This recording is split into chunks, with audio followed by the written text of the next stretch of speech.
Matt Chat, everybody, and I have one of my favorite guests here, Brian from Guatemala, Brian Corridan. Thank you so much for coming onto the podcast, talking about season 49 and maybe beyond. How are you? Good. Always happy to be here. Just for you. Only Just for you. Oh, I love you. Love you back. It's the craziest thing for people who don't know. We randomly ran into Brian, like, what was it, like 6 years ago, maybe, in a bar. Yeah. It was pre-COVID. In my building. So random. And it was so weird because I was literally watching Guatemala for the first time when I saw you. And I was like, I think that guy was on Survivor. And I was right. I saw you across the bar. I was with my friends and I saw on your phone, you were showing Ryan. You were like kind of looking at me and I was like, I think someone was like looking at me. And then you like showed Ryan your phone. And on your phone, I could see my face and I was like, oh, this is a Survivor thing. And like, I was like, bye friends. They were just like, Brian. And I was like, sorry, cooler people. So someone knows Survivor. I'm out. It was the craziest thing because also like it was like my first time I was ever watching Survivor. And Ryan hadn't watched Guatemala in a really, really long time. And so he had memory of Guatemala from a couple, like 10 years previously, 5 years previously, when the last time he watched it. And it was fresh in my mind. Right. And I was like, I think that's Brian. And I think I had just watched Bait Blake like 3 episodes previously. So it was like such like serendipity, so perfect. Yeah. And what's wonderful is Brian still watches Survivor. And so we can still chat about season 49 and beyond. I do want to start off. I know we have a lot to talk about with probably the best episode so far this season, but fun little announcement that we got from 100 days yesterday, 99 days until the, season 50 of Survivor, which is crazy. How are you feeling about like all of the work up to 50 and the announcement that they made yesterday? I mean, 3 hours is interesting. Yeah. And then the 10 episode lead-ins to like show us, I guess, like highlights. Now, is it 10 episodes? Are they doing special edit kind of clip shows? So it seems to be that it is 10 episodes.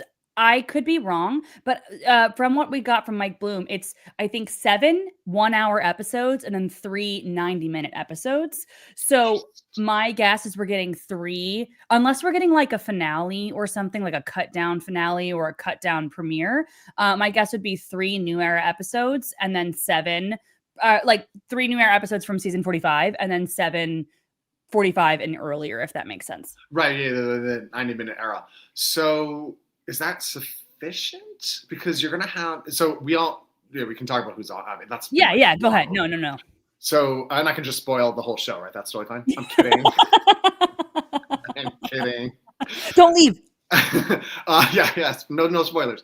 But 3 90-minute episodes won't be enough to cover the cast from, because you got Dee and Emily from 45. You've got Charlie, Tiffany, Q from 46.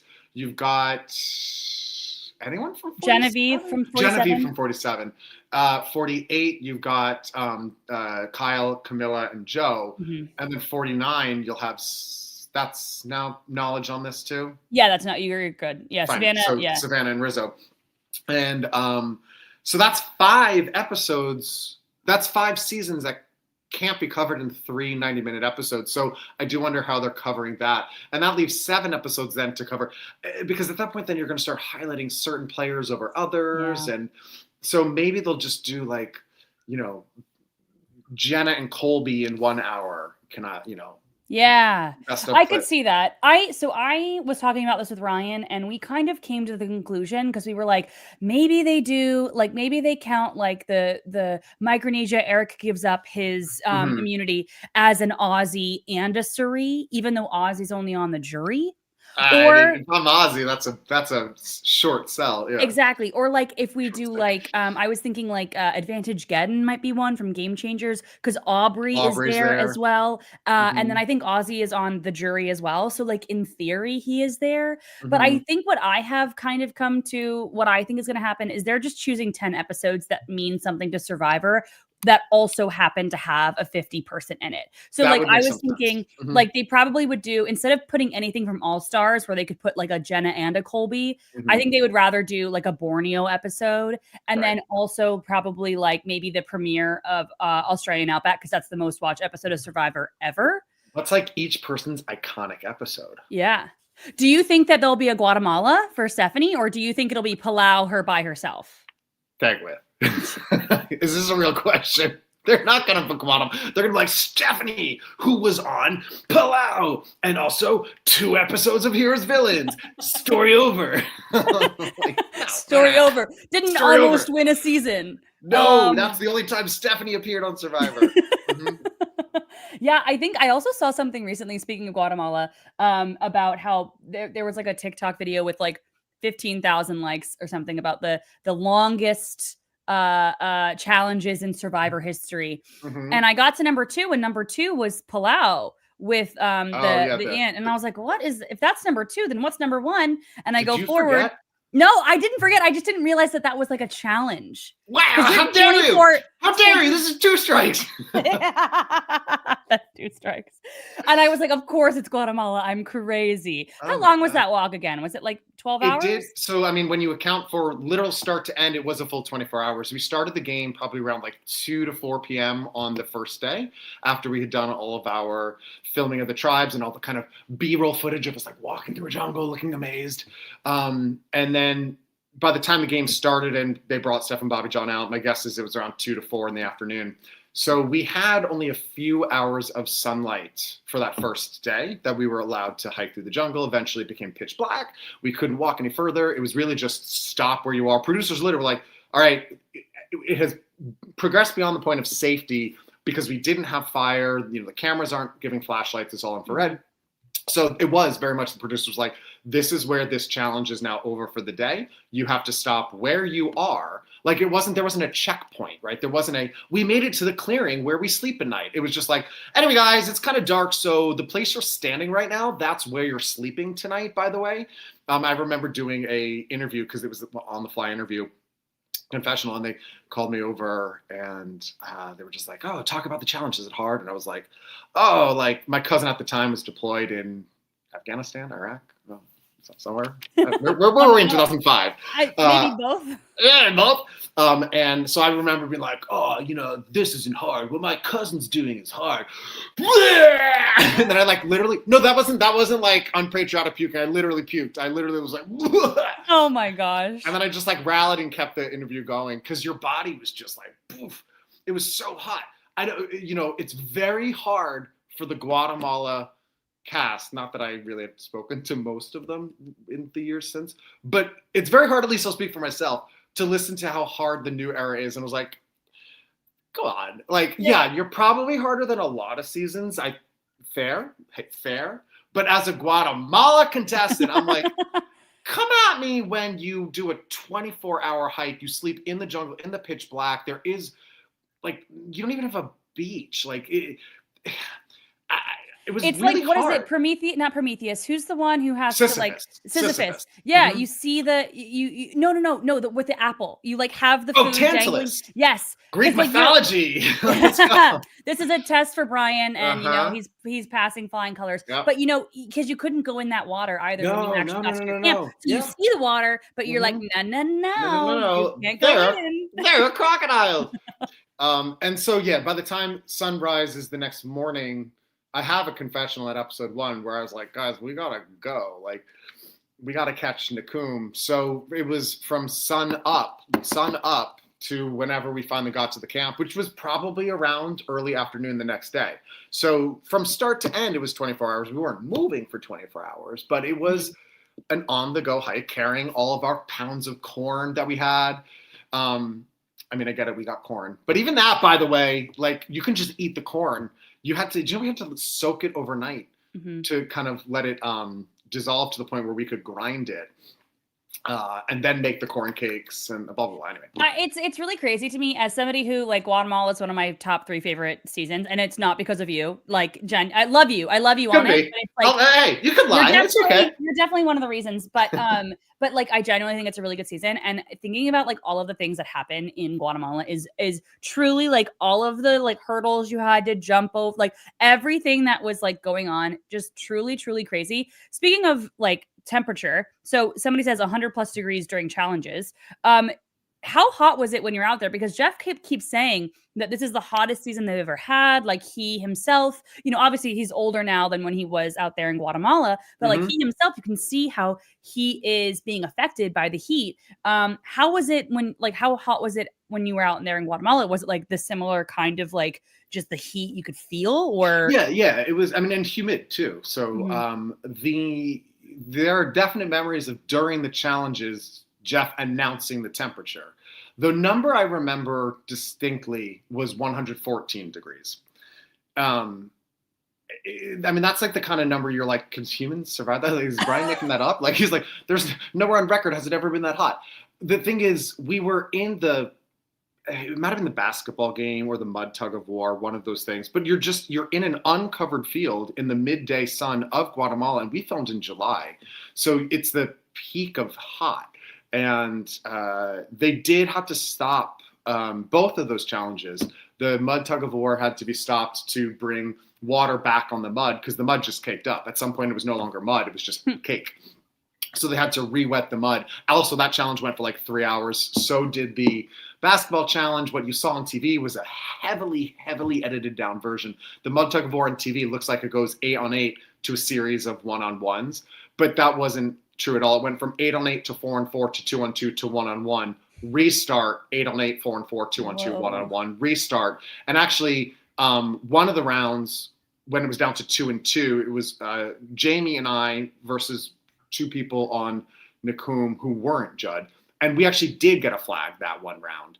But of course, they can't show that because that was during a 2-on-2 round. Anyway, all this to say, it was brutally hot. They had to stop challenges. The basketball challenge, they had to stop and get parasols for us and bring us water because the game it went on like 3 hours. You're playing basketball in an open field in Guatemala in July for 3 hours. It's brutal. It's truly brutal. And I mean, I feel like I want to Google. I'm going to look on my phone. Like, am I bullshitting? Like, can it be 114 degrees? Like high temperature, like is Brian making this up? High temperature Guatemala, July.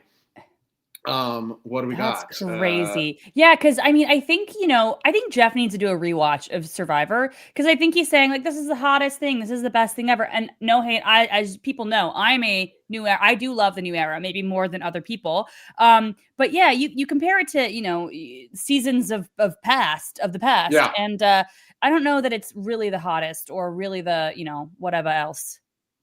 Yeah, they say general temperature very warm, muggy. It's kind of giving me today's weather there.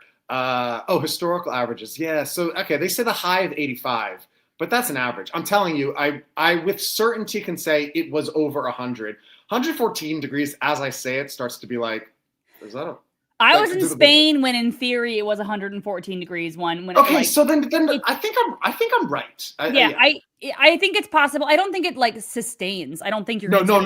Maybe for like an hour or 30 minutes, something like that. Yeah, exactly. Yeah, so I think that we're seeing. Yeah, it's definitely hard.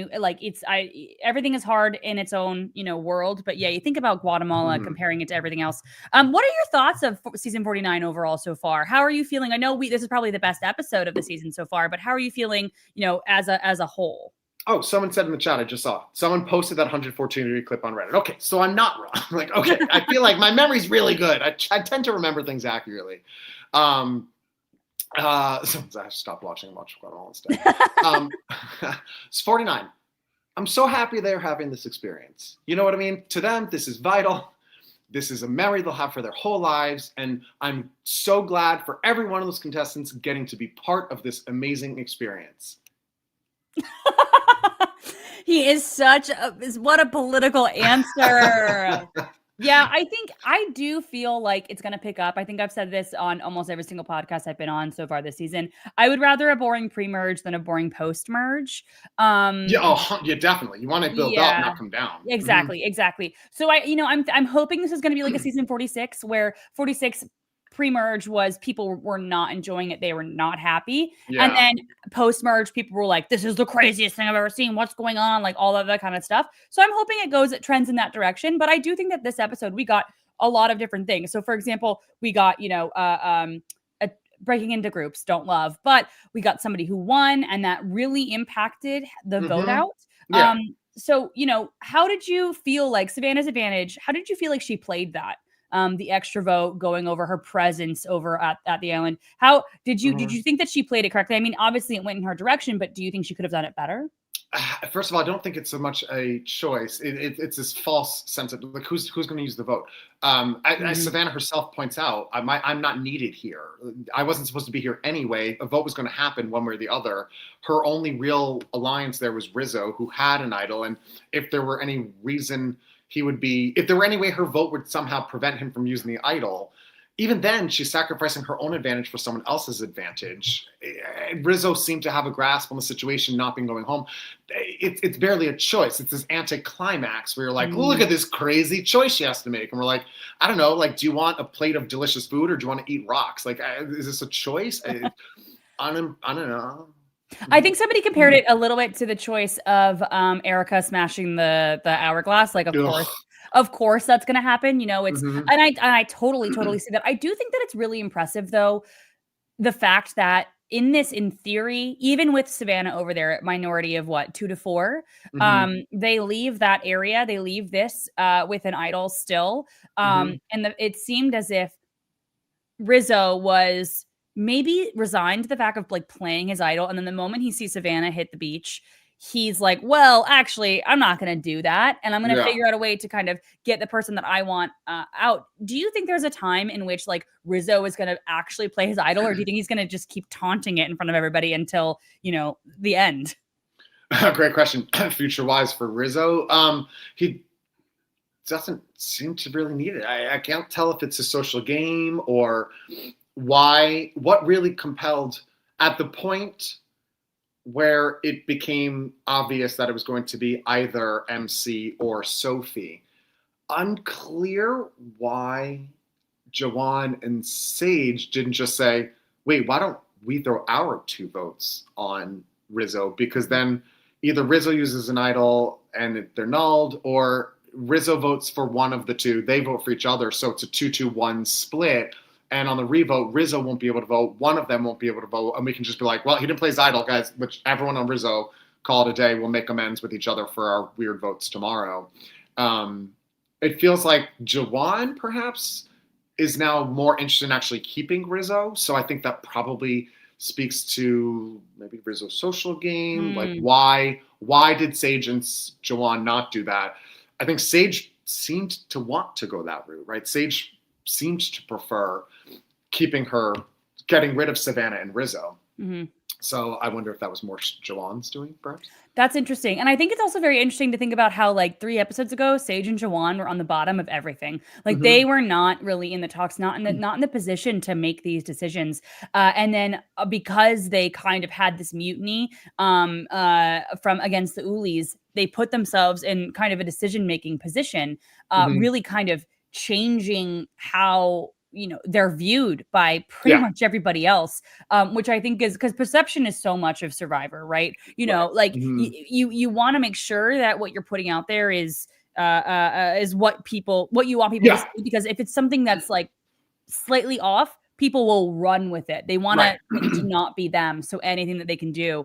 And I do think that there is this fear nowadays of I have a friend who he calls it the idol ricochet, of this fear of a public idol. And if you go against the public idol, then you're actually going to be the one the idol ricochets to get out. So if they play the idol, then Rizzo will be the one to write down Juwan's name or Sage's name. And they just don't want to be on the receiving end. Do you think that that's a real fear that people have while they're out there? Or do you really think it's just like almost not wanting to make big moves at this point in time against the idol? Like what do you think that is about? Well, I don't think anyone in the new era has had concern about not making big moves. That if anything, it's the other way, right? I mean, despite 46, people, even the not using the idol, that series in 46 where people go out back to back to back, not using their idols, even that to them was like big move. I'm going to like save it for when I really need it and make something like splash. I think explicitly in this episode, both Sophie and, especially Sophie, was explicitly nervous about that, right? The idea that, it's going to ricochet to me. He's going to vote against me, so I need to throw a vote on Jawan. So that concern about being the ricochet vote, I do think is very real. It has to be. But Yeah, I just kind of think that people should, and obviously it's so easy for me to say in my apartment, at my house, watching the television where I have no way of winning $1 million. But part of me wishes that there are more people out there who just kind of said, let's do it. You know what? What's going to happen is going to happen. And really, I feel like if you have like an attitude, obviously I want smart strategy, but somebody just being like, you know what? Somebody's got to do it. Fine, I'll do it. You might go home, but I think that way, I feel like there just needs to be a little bit more energy towards the, let's see what happens. I think there's two problems. One problem I would say is the small tribe problem, because when there's only one person who's not in the alliance, splitting the vote is more difficult because you have to say, okay, which one of us are we putting the extra votes on? And in a larger tribe, when let's say if Savannah and Rizzo had both been there, then the majority can be like, well, we'll split the votes on Savannah and Rizzo, and then the ricochet doesn't matter at all because there's enough people in the minority to still play this split vote strategy. But when it's a small tribe and now you're down to the four of you against Rizzo, it's too small of a group. This obsession with like small groups, nowhere to hide, small groups, nowhere to hide. Okay, fine. It has been 9 seasons of that. So like, which is why I think the 8-person tribes for 50 should be more interesting dynamic. You hope. Second problem I think is, okay, first problem I said was the split tribes. So what the hell was I saying? What were we talking about? The ricochet. Do you think that more people should just YOLO it and be like, let's see? Yeah, that was it. The second problem, I think, is Jeff announcing how there's potential slots open for 50, which I really disliked. It just felt very pandery. It also felt a little bit like, show, don't tell. Just a little dangling of a carrot. So now people have that in mind. How can they not? And the idea is, okay, well, maybe I would make this big move, but if I go home in 10th place, what if I just make it one more day and I have a better shot at doing something wild that gets me on 50? Like maybe let me not play my cards here because I might be able to play cards later to really get that 50 slot. I think that's a really, really good point. That's something I actually completely forgot about. And it is interesting. I think you're totally right. If you make it one more place, you're more likely to get that, callback in theory. But also like you think about some of the biggest icons of Survivor, maybe not the biggest, but big icons.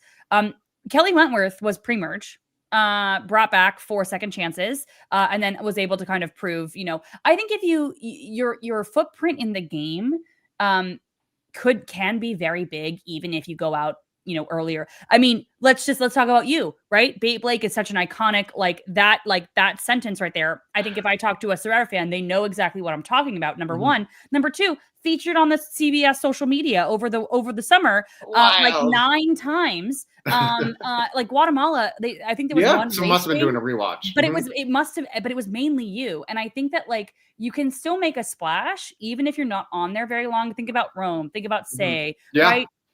And I think that that's something like interesting where my instinct is if somebody tells me, all right, there's spots open for 50 play. My instinct is more of, okay, let's throw something at the wall and see what sticks because people are, I think like one of the biggest vote outs of all time or like biggest reactions is Michaela again, pre-merge. And the reason why she was brought back for, what was it? Game Changers was because of that reaction. And so I'm not saying do big things just to do big things, but like, I feel like if anything, if I hear that Jeff saying, hey, there's season 50, what I would hear and what I would be like, okay, let's just start doing some crazy things. And maybe it's not great gameplay, but I would rather be in contention for another season than go as a 0 vote finalist. Does that make sense? Oh yeah. 0 vote finalist. Like what's the point of anything? The people you named though, weren't necessarily iconic pre-mergers, certainly of the new era anyway, Say and Rome and, I mean, Banu. Michaela, Banu, of course, weren't really iconic because of their gameplay. They were iconic because of who they were, right? True. I mean, to a degree, sometimes Rome felt a little performative, maybe, but certainly Say and Bono's hard to tell. Like, is that Bono? Like, or was he just like? But they were iconic because of not clever gameplay. I wouldn't actually. True. I don't think any of the people you mentioned I would describe as good players. And for that reason, I'm not sure. Maybe. But for that reason, I'm not sure I need to see them again. I feel like I got what I got out of them. Wentworth is an interesting case because she really didn't leave a footprint on San Juan del Sur. In the pre-merge of San Juan del Sur, she has a good episode with the Drew vote out. But other than that, really sort of a swap screwed and fell victim to really her dad being a kind of ball and chain there. But wasn't, I would say, as big a character as these more new era pre-merge. Yeah, I think that is a very good point. Yeah, I do remember watching Second Chances and being kind of shocked that Kelly was on it, just because I was like, congrats to her, but what? I was a little confused. Yeah, I think you're totally right. They are bigger characters and not so much big game players. And I think that is, I don't know that I necessarily need to see Rome again. I feel like Say has more to Say would be an interesting one. Say would be an interesting one. Yeah. I think I could, she's got something up. She's got something. I don't know. There's something there. She's got passion. Exactly. She's got passion. And I do think, like, I will say I've been defending the last 2 episodes. I think people are saying that it's kind of still the same and not super interesting. And I do think that these moves are relatively big. And I think that, like, that the Nate move was a very big decision. I mean, 2 people bailed from their six majority alliance. If they had just ridden that 6-person alliance to the end, they would have at least gotten top 6. And I think Nate was a very big blindside. And then in this episode, the fact that Rizzo and Savannah were able to pull off not a single vote against Rizzo, I still think is pretty interesting here at the end. But I do hope that, like, people will make moves in this next episode. And I do want to say, so I want to read to you the next episode description. So the episode is called "If You're Loyal to All, You're Loyal to None." True. Upon the losing group's return from Tribal, the remaining castaways are in utter disbelief after learning who was sent home. Stakes increase for this week's immunity challenge when 2 immunity necklaces are up for grabs. Then one player's not-so-hidden immunity idol comes into focus during this week's Tribal Council. Okay. What do you think that means? Well, 2 immunity, I wonder if it's a male-female situation. They've done that a few times. If it's top man on top. How many are left? Are we at 10 now or 9? I think we're at no, because it was 10. There were 5 and 5, right? So now it's 9, right? We're 9. So that's a little odd then. It doesn't seem like a split tribal makes sense at 9. So yeah, why 2 immunities? Okay. Obviously, it sounds like that's Rizzo's idol. No one else knows about who else has idols at this point. Christina just got an idol in the last episode. That only Steven and Alex know about. As far as we know, right? Okay, and no one else from. And then, in terms of no one else has any other idols. In terms of other advantages, Sophie with an I has the knowledge is power, and then the extra vote, Savannah. For Savannah, okay. So then the public idol is Rizzo's. It's got to be Rizzo's. Yep. I mean, again, here's.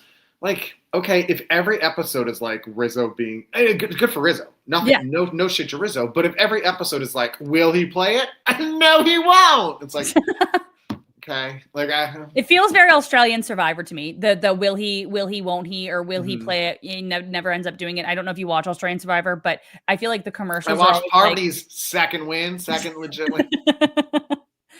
But I think that they always do like this, like. Oh, will they send King George home? And then they never send King George home. And it's like, okay, you're promoting this for like 10 weeks. Like, let's get over it.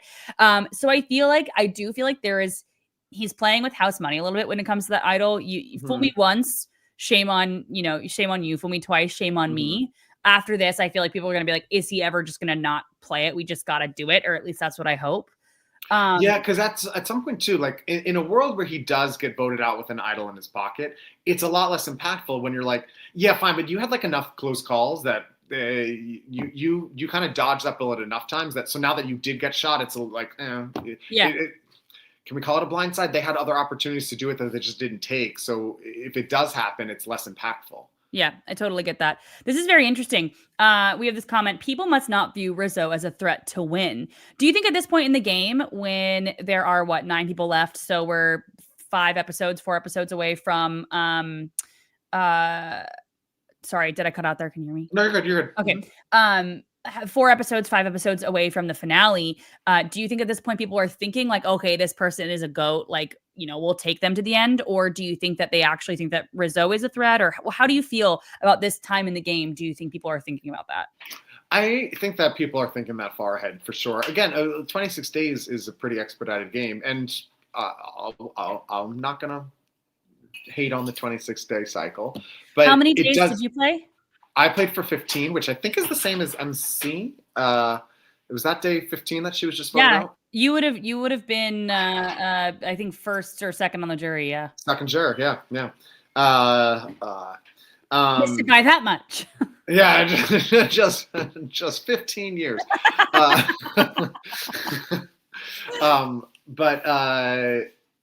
Yeah. So yes, if it's day 15, day 26 is not that far away. Like it's not psychologically very far. Whereas 39, from 15 to 39, you're like, I can't even let's get into the 20s before I start thinking about the 30s. Mm-hmm. But 26, when it's day 15, yes, of course, you're like, okay, well, how many permutations of final threes are going to lead to me winning in these next 11 days? Yeah. Yeah. So I think that's a really interesting point here, as maybe they're already not viewing Rizzo as a threat to win. I do feel like there are like another one. Somebody says that, talking about not wanting to take Steven because he's too likable. Steven is somebody who is in a lot of alliances. People want to work with him. People tell him about things. He knew about MC's idol the moment she found it, or I guess Beware Advantage the moment she found it. He knew about Christina's idol because he found it while she was with her. Right. He was able to turn a 3-1 minority to where they get out Shannon. So I do think that he is somebody that could be going in the next couple of episodes because he has he's so likable and he is just a part. He has his hands in so many pots. If you're loyal to all, you're loyal to none. And I do think that he is somebody who is working with a lot of people because he is so likable. So you think that's a reference to Steven? I could see that. I could definitely see that. I could definitely see that it could go, because I'm thinking about like maybe Alex. Alex is loyal to Sophie with an I, but he's also loyal to all of the Hinas. So, if you can't really that's it's a very line in the sand there. Can't really do both, Boy, I forgot about Alex. That's another character who was like major character and then sort of like, oh, right, he's there. I think up until last episode, he had the most confessionals. I saw, or certainly the most. There's this great Reddit thread with that time tracker confessional. Do you follow that? No, I need to get that. That is a great Reddit thread. I wish I could shout out who does it. This feels like a real egregious not being able to attribute that to someone really impressive. Does this thing where they track the times of the confessionals rather than just count the confessionals, because in a traditional confessional count, somebody who has this extended backstory that lasts for 50 seconds and gives a lot of depth will still count as one confessional at the same time that somebody who has a confessional like, and when we got back from camp, there were no chickens. And it's like, okay, those are both one confessional, but one was significantly longer than the other. So instead of doing a traditional confessional count, this person does confessional time tracking. Very cool. And it's, I think, a far more nuanced approach to. It's like a batting average and an on-base percentage or something, in baseball. It's totally. That I understand that reference. That's really cool. Like a home run is weighted more than a home run is when you get all the bases on. Allegedly. That's really, really cool. I'll need to look that up because I think that's something that'll be interesting to see. Yeah, because Alex had, I think, the highest confessional count up until this last episode where Savannah has overtaken him. And I think it was because Nintendo lost. User Nintendo lost. Nintendo lost. I'm writing that down. I think that's really good to know. It looks like this, and it's very cool. Very cool. Mm-hmm. We love that. I love that people are willing to do things like that because I am not. Oh my God. Yeah. Savannah just overtook Alex as the season leader. Mm-hmm. I think that's very interesting. Especially because, she was on a winning tribe for such a long time. And, we heard from her a little bit, but I think that we are kind of hearing from her even more now. And we did get a couple of clips for the next time on Survivor, like some sneak peeks for tomorrow night's episode. And there was one really interesting one. So actually they go hand in hand. The first one is everyone returning to camp. and everyone being incredibly shocked I that watched MC that. is gone. You saw that? I did see that, yes. And Christina's like, what are we doing? Rizzo was in the Mhm. minority. Annie as an idol. What's happening here? Right. Which Worst I case agree with. scenario. Mhm. Yeah, crazy. And then the other clip that I saw, the sneak peek for this next episode, was Sophie, Soph, and Savannah talking about, and Sophie, Yellow Sophie, was talking about how she felt like no one was happy to see her, how it really felt like that reaction was really not real. And she said, it's like, I had my freshman floor mate friends, and now I'm Right. going to go out and find my real friends. I did see that. Yep. Mhm. And so I think that these are really interesting, setting up an episode that's called "If You're Loyal to All, You're Loyal to None." Mhm. Do you think that we'll actually see a Sophie, Soph, and Savannah alliance here, or do you think that's just a red herring? Probably a red herring. Yeah. Yeah. Do you think that she's going to stay strong with her Hina? Because I mean, I will say Christina threw out her name not once but twice. So Hina had some cracks even before we hit the merge. So I mean, I could see her wanting to go against Christina, maybe. Who now has an idol? True. Yeah, I guess it's hard. It's hard to view this season with the knowledge of 50. I think that ruined a bunch of the tension. For example, I don't think there was anyone who's aware of the cast of 50 who watched this episode being like, are they going to blindside Rizzo? It's like, well, feels like they're not, though. Yeah, I totally agree. I kind of am. I have a friend who has not been spoiled for the 49ers that are on season 50. And I have a lot of friends who are like casual Survivor fans who know the cast of season 50, but they don't know the two people on 49. Mm-hmm. And I'm like, man, I wish I could watch the season through that lens, because the merge episode I think would have been way more interesting. Yeah. You end the merge episode with Nate out, leaving Savannah and Rizzo as two of the bottom three. Mm-hmm. But you're like, but they come back on 50. So something tells me they pull this off. And then maybe you just watch the season from the standpoint of like, okay, maybe this is now just a story of like, how do they pull this off? Like, how do they warrant a placement on 50, given that they're at the minority at final 11? So maybe you're just like watching for that, but it does remove, I would say, a lot of the dramatic tension.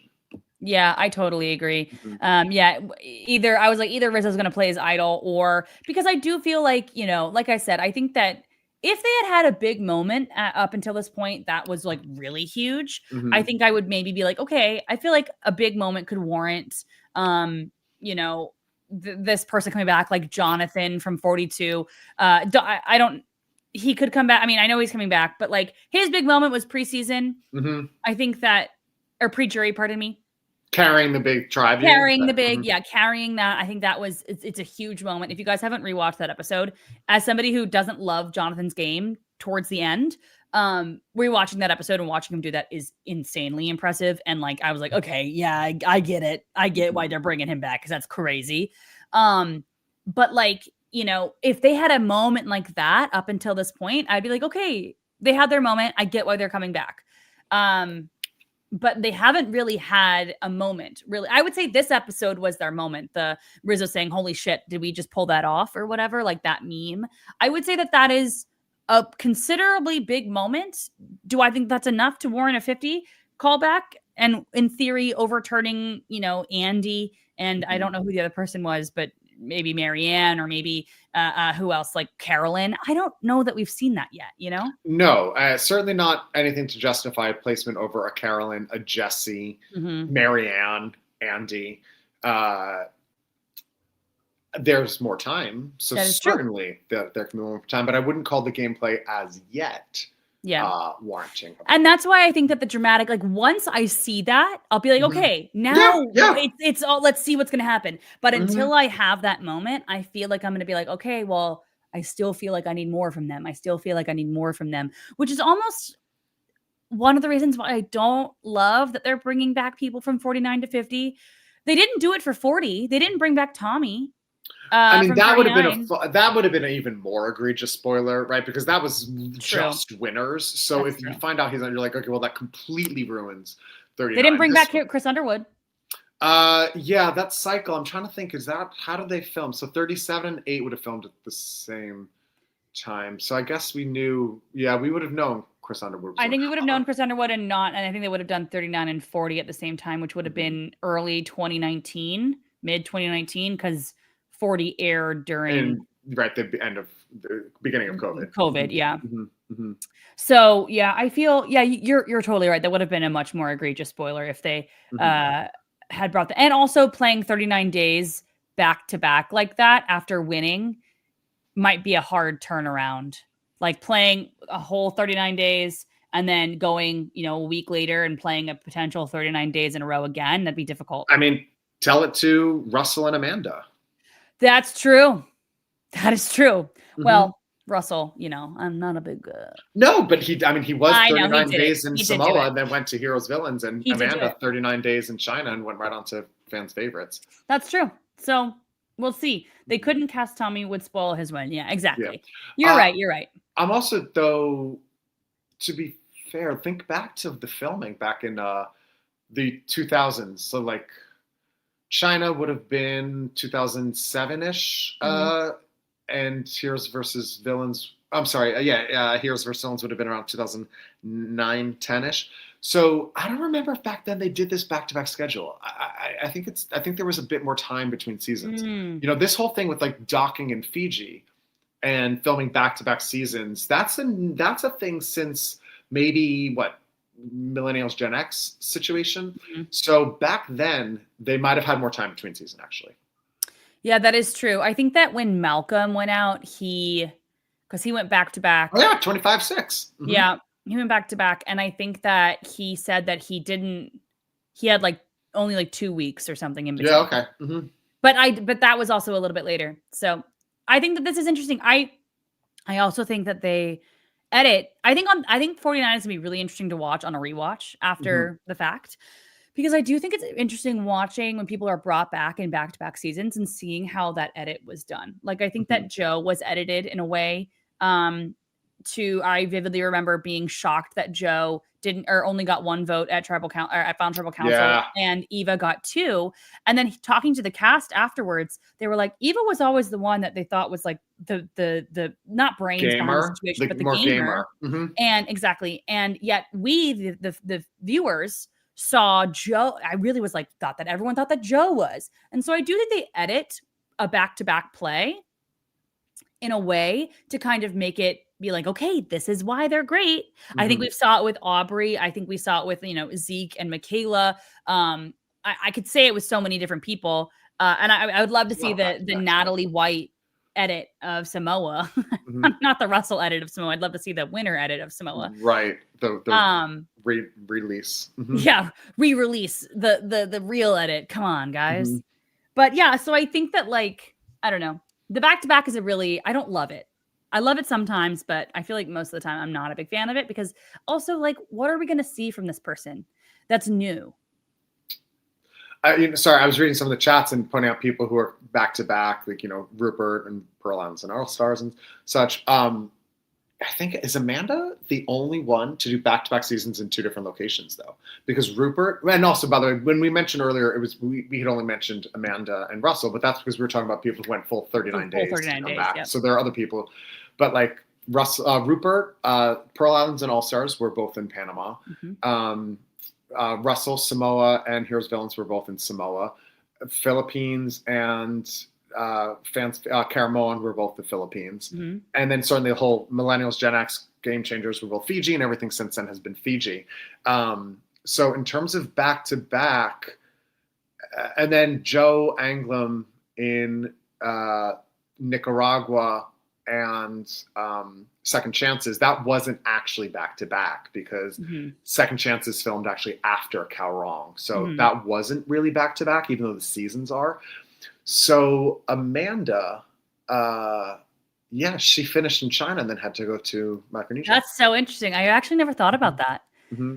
That must be also a very big change because China is very different, like a place to play than, like an island, if you will. Like it's different. I think it's a different scenery. Yeah.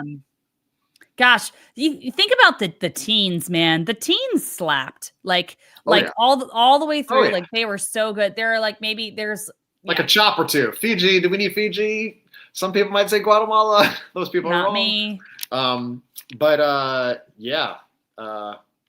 Gabon has its real. I love Gabon. I'm a big real Gabon advocates, stan. yeah. I'm a big Gabon Well, stan. 46 is the Gabon of the new era. So. Yes, it is. And you know what, rightfully so. And I'm excited to see those people back. Like Charlie, Tiffany, and Q are going to be so much fun, I think, to see back. I hope. Who do you feel good about going into, episode 9? We have, like I said, only I think 3 or 4 episodes left, maybe 5 episodes left of the season. Like, who do you feel really good about that has a chance to win? I know Edgic is thinking like maybe Sophie or Sage, as well as Savannah and Rizzo. Like, do you think that they're a Sophie standout? with an I? Sophie with an I, pardon me, yes. Yeah.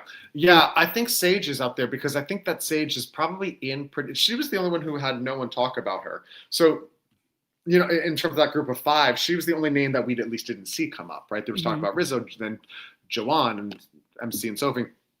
I don't know if that's because Sage is playing a great game or because people aren't threatened by Sage, possibly. Sage seems to be in a fairly good social position, but she's having trouble with the capital of persuasion. She doesn't have that capital spend. She's not really getting people to do what she wants them to do.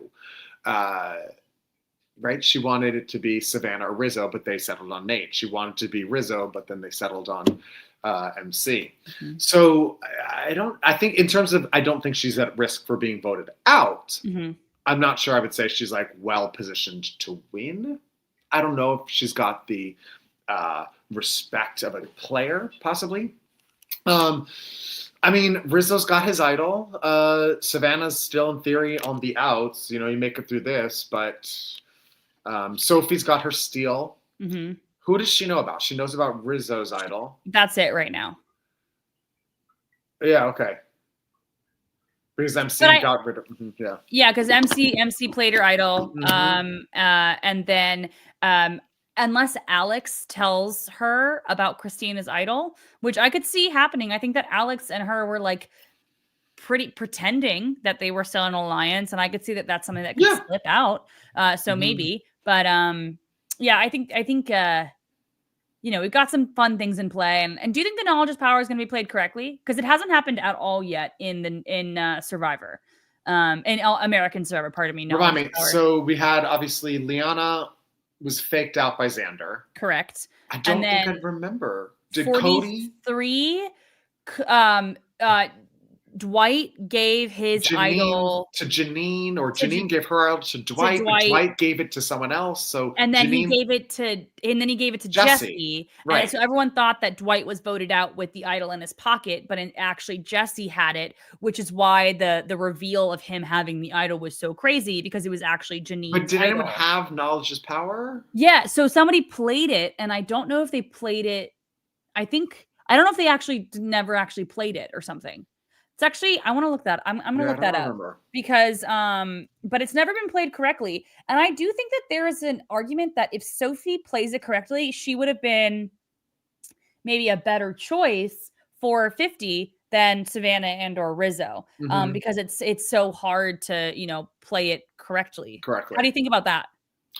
Do you think that feels like a spoiler that she doesn't play it correctly? Is that what you're suggesting? Maybe. Like, do you think maybe she doesn't play it correctly and therefore doesn't secure her spot? Ooh, yikesies if that's the case. Unless there's another idol that comes up, I just don't see her stealing Rizzo's idol. I don't think she's got the killer instinct to do that necessarily. I mean, it proved me wrong, but maybe she feels like she won't need to do it, and that it's really like their idol, which is never the case, really. So. Okay, so 41, obviously the Xander and Liana. 42, Drea had the knowledge is power, wanted to blindside Mike Turner. She told Omer. Omer then got Mike to give his idol to Omer. And so Drea played the advantage and asked Mike for the idol, and so he didn't have the advantage. And then 43, James had the knowledge is power. But I don't think it was ever utilized. He didn't play it.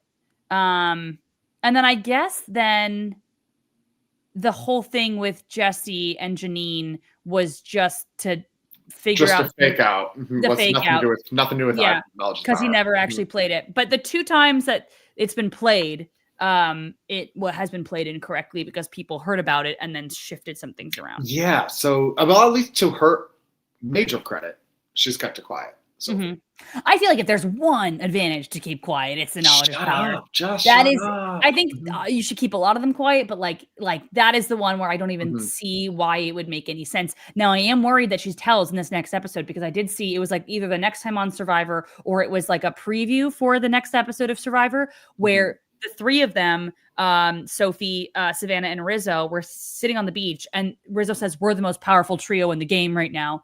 And I could see it being like because a we all David have versus Goliath. You have this, I have this, you have this. Like a David versus Goliath moment where they're all like, "Well, I've got this, and I've got this, and I've got this."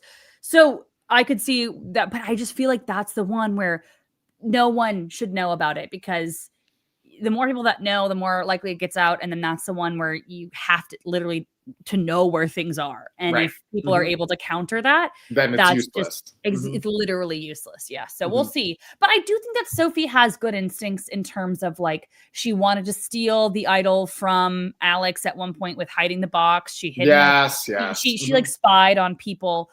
So I do think that she has those good instincts to where I like her. I do. Yeah. I think she's an interesting one to watch. Yeah. I do too. I think that, this next episode will be interesting because I do think that the MC is such a shock. I mean, I was kind of shocked that it was MC. And I think that's going to be such a shock for everybody. And I think it's going to be really interesting to watch how the pieces fall.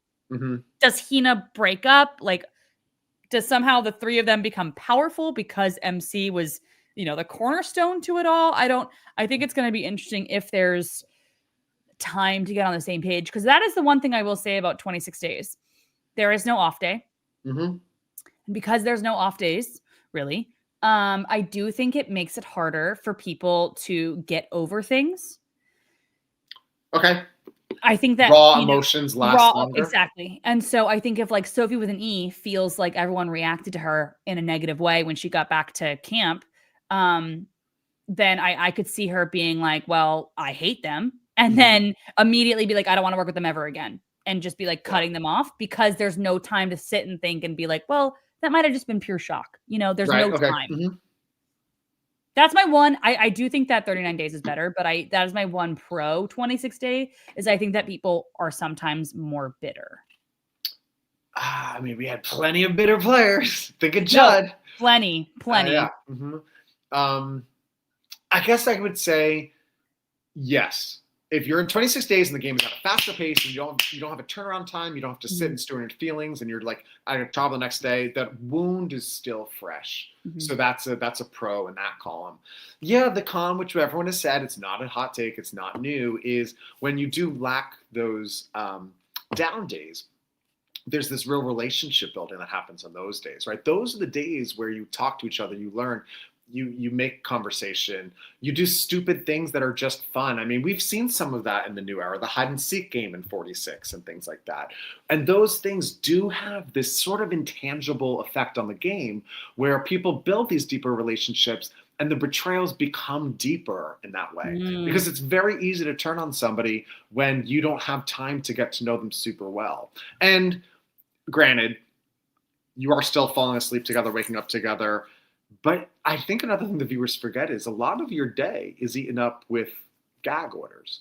So when you're transported to the challenge to tribal council, right, that time, that transport there and back, that is lost. And even in the kind of minutes leading up to that, where it's like, okay, like cameras down, gag order, we need to do some filming of you walking out to camp, we need to get you in the van, the boat, whatever. A bunch of your day is that. That's a lot of your day. And when you have a down day, then there's none of that. So that opens up a ton of time to just be there. That is a very, very good point that I actually have not thought about because I have had the pleasure to go out to Fiji and I know that those boat rides they're not quick. Now, I never went out to their islands because like a game was happening and I couldn't they didn't take us there. We just stayed on Mana Island. But, it's not a quick, they're not very, very close. And then also you're miking people up. Yeah. You've got all these other things that you have to do where people, you can't talk. And I think that's a really good point that I don't often think about. you're pulled away from confessionals throughout the Mhm. day too, right? So there's times when you're secluded from camp because you're doing a confessional. Times you can't talk because you're getting ready for a challenge. You're in transportation. Um, Times when the whole group is together, so you don't really have any one-on-one time with someone. Realistically, how much time can you have in a group of 11 people over the course of 2 days to actually get to know some of the people you hadn't met before? I think that's a really good perspective, and I'm really happy you brought that up because I think that shifted my perspective. Because I do 39 days is objectively better, and also if you think about it, like I also think that 39 days, if you live with somebody, to live with somebody for 39 days can all the time, 24/7, right? Is very different than living with somebody for 26 days because you're 50%. let's say 3 votes in. What is that Mhm. 3-day cycle? That's 9 days into the game, give or take 9-10 days in a 36-day game, whereas 3 votes in on a 26-day game is 4 days, maybe 5, 6, five, maybe. Yeah. Mhm. something like that. Like not, and then you just keep thinking like I think Juwan would be gone if it was a 39-day game because I don't think Savannah would be able to put up with Juwan.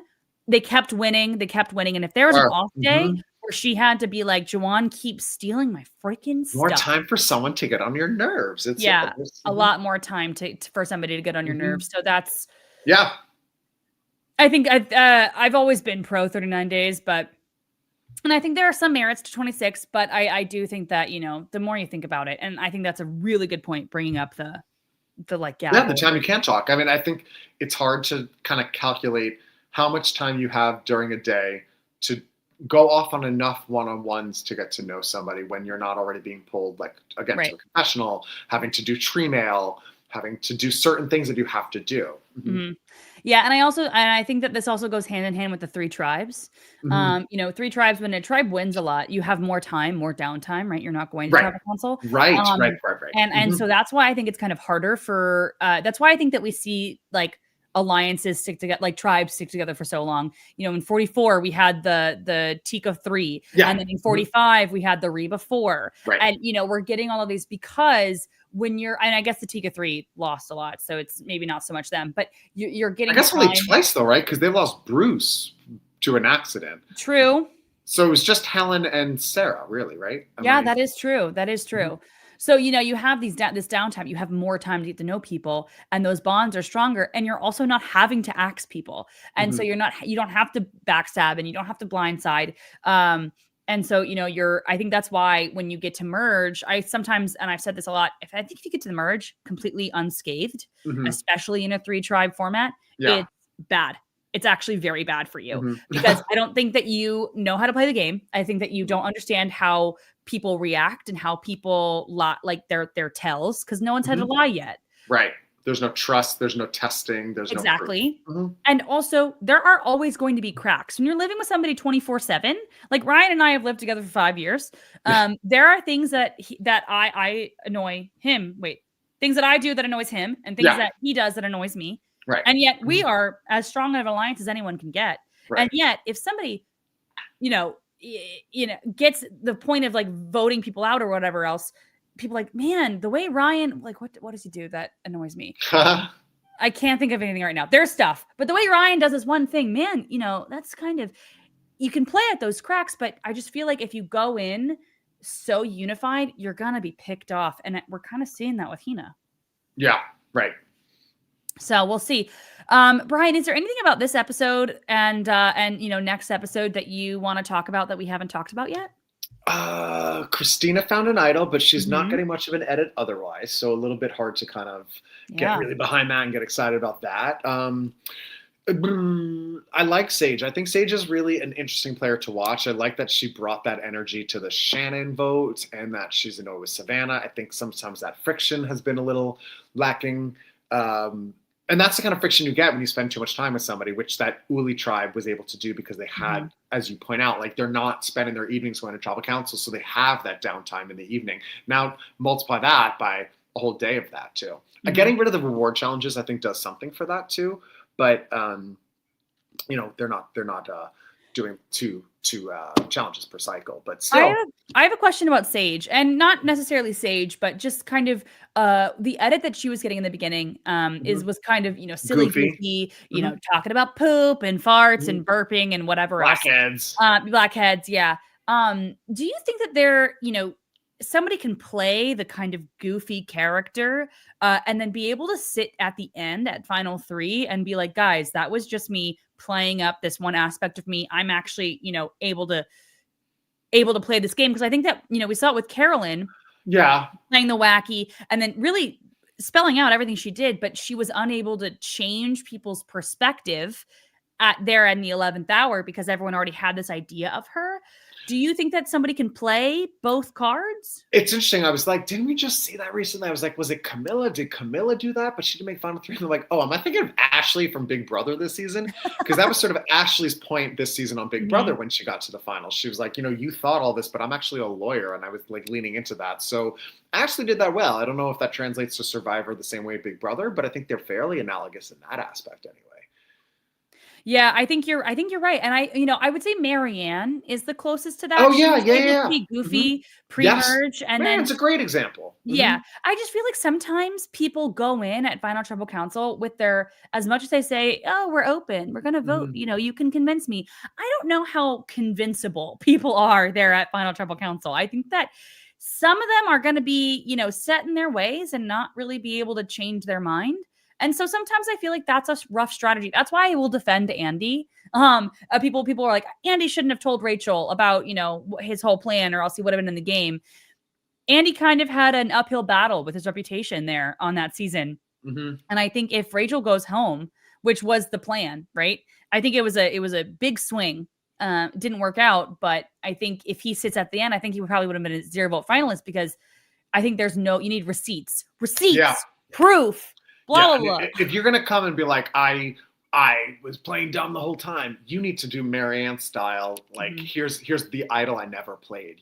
I had that the whole time. You have to really be like, oh shit, like she's right. Like, oh, okay. You can't just be creating this story. And I'm like, okay, because all these 0 vote finalists, they come in like, well, here's what I did, and everyone's like, oh, you did, honey. Good for you.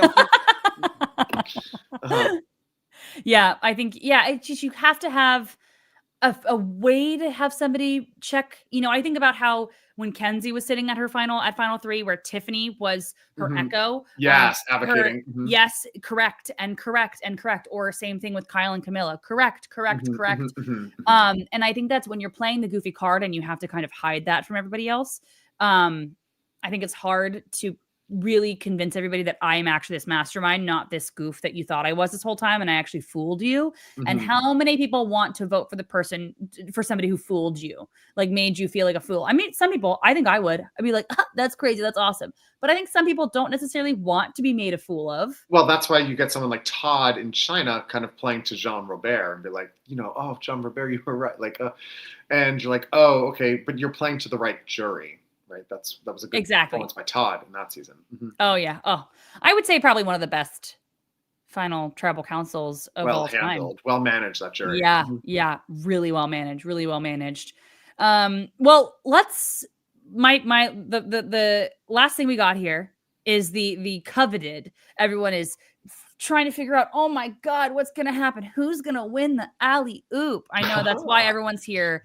For those who don't know, the alley-oop is the award, a very serious award that we give to the player who we think is setting themselves up for the best for the next episode, which is tomorrow night. I think we've got a couple of options here. I would love to hear your thoughts, Brian. Okay, so setting themselves up well for the next episode. Rizzo came out unscathed, 0 votes when he was the one who was like out of the other 4, and he still has his idol. So pretty hard to not say Rizzo here. In this particular episode, I don't think we saw a lot from the other tribe, the 4 remaining people who didn't go to tribal council. So from Christina, she found an idol, but what do we know of Christina that feels like she's set up well? We've got Steven, who may well be the loyal to all is loyal to none recipient. Alex, whose edit has been a real after the merge. Yeah. And the 4th one that I'm not even thinking about because that person is probably even less relevant. Who have I forgotten?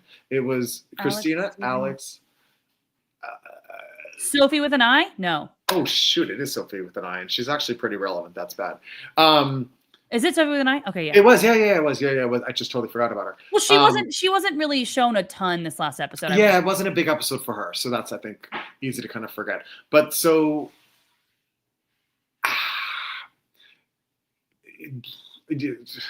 Savannah, I don't know, was set up well. She has one extra vote, but she still needs to make a lot of headway. She won immunity this episode to not get voted out. That doesn't mean that she made inroads into alliances this episode necessarily. Whereas Rizzo looks like he did with Jawan, maybe to a lesser degree Sage. And then you've just got Sophie kind of sitting there by the skin of her teeth.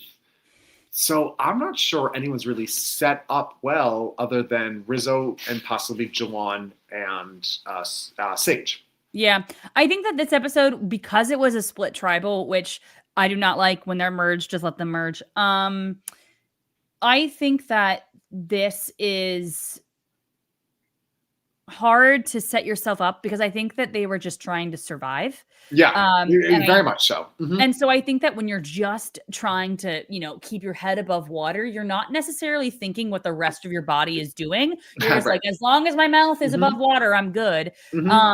So I think that I think it has to be Rizzo here just because he did not get a single vote and he still has his idol.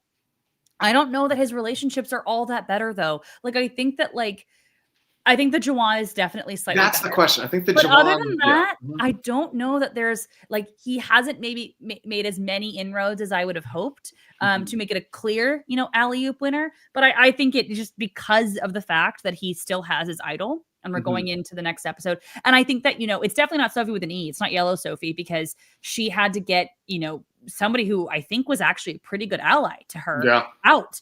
And she's going to be blindsiding Christina. She's going to be blindsiding Steven, all of her other allies.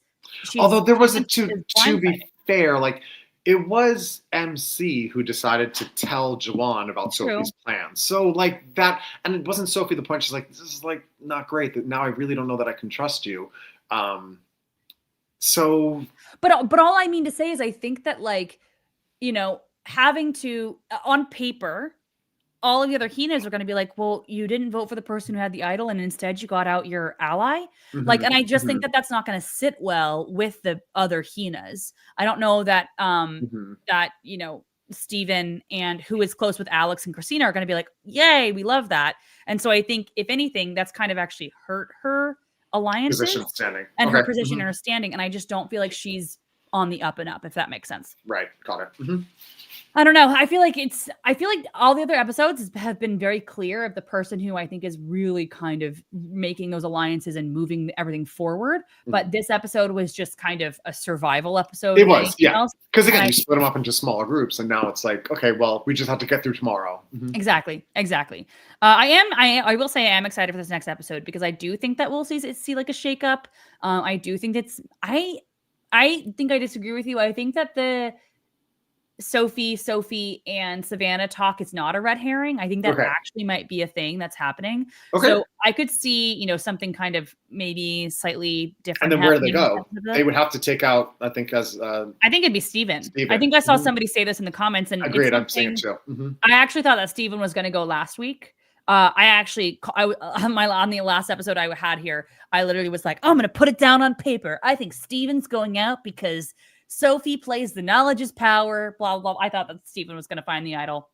All of that stuff. I was really, really swinging for the fences there, and I struck out, but that's okay. Well, and they also were trying to get Steven out at the merge with the Nate exactly. vote, right? And I think he is likable, and I think at this point you don't want to bring somebody who's likable because if they're more likable than me, then who knows what's going to happen next week. And if Savannah and Rizzo's plan is to stick with maybe both Sophies, and also Alex, and also Jawan and Sage. It's like, all right, well, you've kind of run out of people to vote out besides Christina and Steven here. Exactly. Yeah. So I could definitely see, I honestly could see an argument for Christina.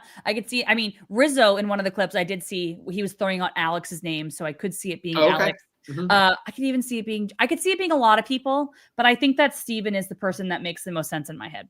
Yeah, I see that. I agree. Well, Brian, literally one of my favorite people to talk to about Survivor. Thank you so much for coming on. Well, how can do you post on the internet? Do you want to plug something? What do you? Yeah, I haven't. Like, it's been a long time since I posted on Twitter. Always call it Twitter. Yeah, I just feel like at this point I'm just like a voice in the crowd. I'm like, oh, and I don't know what to say. And so it's been a minute. I mean, I'm definitely on there, and you never know, maybe I'll pop back. I'm much more active on Instagram, so I'm Brian Corridan on Instagram. That's the best place to look for me. But fabulous. Yeah. Well, again, thank you so much for coming on. And for everybody, as a reminder, make sure to become a patron on The Specialists. I do a Teg Talk every single week. It comes out on Tuesdays. It's really fun. We do a different topic each week. One week we're doing a draft. One week we're doing a what's it called? A Brant Steele. And then Blake and I will talk. Blake and I talk about some hot takes. We call it Rehash, which is really, really fun. Not Blake Dowsley. Yes. Then me and Will talk about different ideas. We call it elevator pitch that we have for Survivor. So a lot of different things there. So make sure to become a patron to listen to those because they're very, very fun. And then next week we got all the regular videos, the regular podcasts. I do have Jake O'Kane on the podcast next week. Oh, great. Really, really fun. Very fun. Yeah, so it's gonna be a good week, and I have a feeling in my bones it's gonna be a really good episode. I feel it. Nice. All right, I'm looking forward to it. I hope you're right. Thank you so much again, Brian, and thank you all for chatting and listening, and I will see you guys next week. Bye. Thanks, guys. Thanks.